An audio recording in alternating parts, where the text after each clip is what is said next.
नमस्ते दोस्तों। शापित लोरी का संदूक। शहर के भीड़ भाड़ वाले बाजार के एक कोने में एक पुरानी धूल से सनी हुई एंटीक दुकान थी।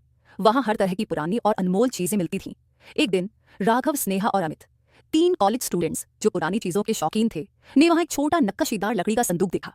संदूक के ऊपर एक छोटी सी चाबी थी और उसे खोलने पर अंदर से एक अजीब उदास लोरी की धुन बजती थी। दुकानदार ने कहा कि यह संदूक शापित है और इसे कोई न ले, पर तीनों ने उसकी बात अनसुनी कर दी और उसे खरीद लाए।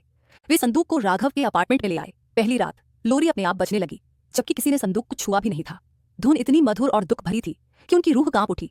अगली सुबह से अजीबोगरीब घटनाएं बढ़ने लगीं।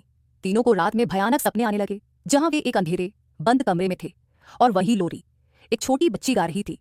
धीरे धीरे लोरी की धुन उनके जीवन पर हावी होने लगी। स्नेहा अक्सर उदास रहने लगी और उसे लगता जैसे कोई उसके कंधे पर हाथ रख रहा है। अमित को हर समय अपने दिमाग में वही लोरी गूंजती महसूस होती, जिससे वह चिड़चिड़ा हो गया। राघव को लगा कि संदूक में से कभी कभी एक ठंडी सांस उसके कान के पास महसूस होती है और उसे लगता कि कोई अदृश्य शक्ति कमरे में उनके साथ मौजूद है, जो हर रात लोरी के साथ और भी करीब आती जा रही है।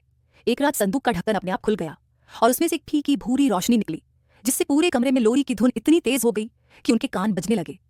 डर के मारे उनके रोंगटे खड़े हो गए। तभी लोरी की धुन में एक चीख मिली हुई सुनाई दी और उन्हें लगा जैसे उनके आसपास की हवा में दर्द और निराशा भर गई हो। संदूक की सतह पर उन्हें एक छोटी बच्ची का धुंधला रोता हुआ चेहरा दिखाई दिया, जिसकी आंखें उन्हें घूर रही थीं और उसका मुंह लोरी गा रहा था। राघव ने हिम्मत करके संदूक को बंद करना चाहा, पर एक अदृश्य बल उसे रोके हुए था। लोरी की धुन उनके दिमाग में इतनी तेजी से घुस रही थी कि उन्हें लगा जैसे उनका सिर फट जाएगा। किसी तरह वे संदूक को तोड़कर फेंकने में कामयाब रहे, लेकिन उस रात के बाद लोरी की धुन उनके दिमाग से कभी नहीं गई।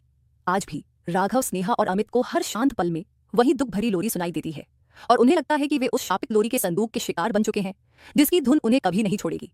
तो दोस्तों, आपको क्या लगता है वो लोरी कहाँ से आई थी?